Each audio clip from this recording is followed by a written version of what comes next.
This story is real inspired. And what makes it terrifying is not what happened, but what happened after. Raghav was invisible. Not in a supernatural way. In the way society forgets people who don't matter. He lived alone in a single rented room at the edge of the city. No family nearby. No close friends. No one who checked on him. He worked night shifts in a warehouse, came home exhausted, ate silently, and slept. He never caused trouble. Never argued. Never said no when someone asked for help. People called him nice. Predators call such people easy. At work, there were 4 men who often joked with him. They laughed loudly, shared cigarettes, talked about money and plans. One of them, Samir, was especially friendly. Samir noticed things others didn't. That Raghav always carried cash instead of using UPI. That he never locked his cupboard properly. That he trusted words more than actions. That if Raghav disappeared for a few days, no one would ask questions. One night, Samir said something very small. "Raghav, can I stay at your place tonight? Just tonight." That sentence destroyed a life. Samir arrived late. Around midnight.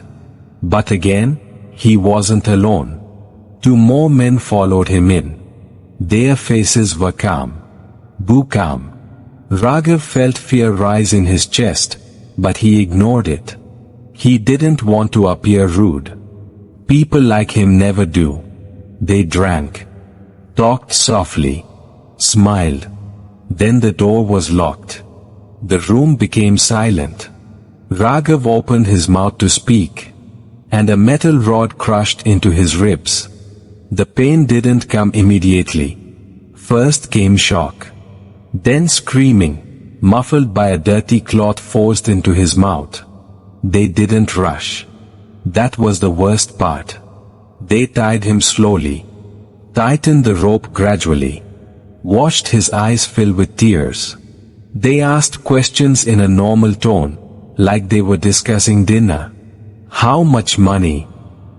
Who knows you live here? Any family? When he cried, they laughed. When he begged, they recorded it on their phone. Samir leaned close and whispered, "People like you think kindness is strength. It's not. It's permission." They took everything, cash, phone, documents, ATM card.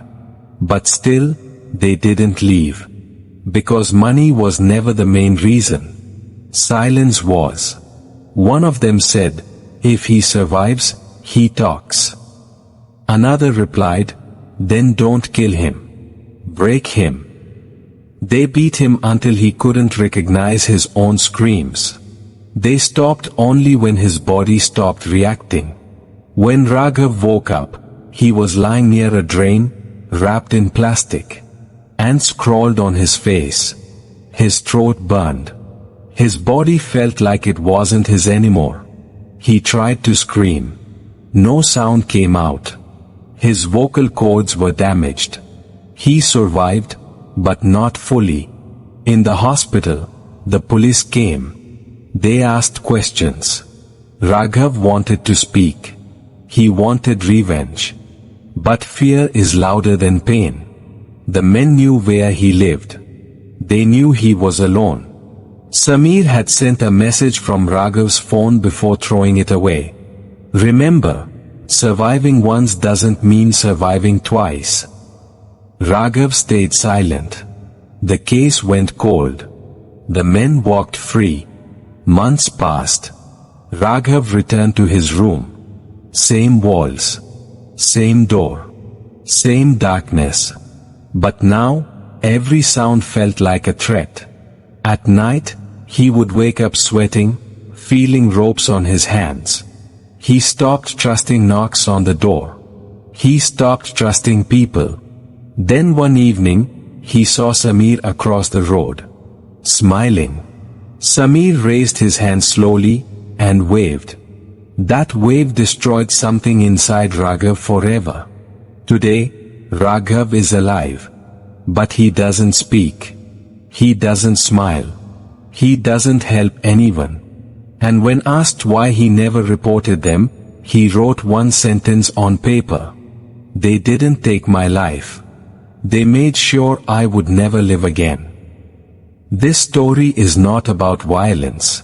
It's about how trust can be used as a weapon, how kind people are hunted, and how sometimes the world doesn't punish monsters. It lets them walk past you, smiling.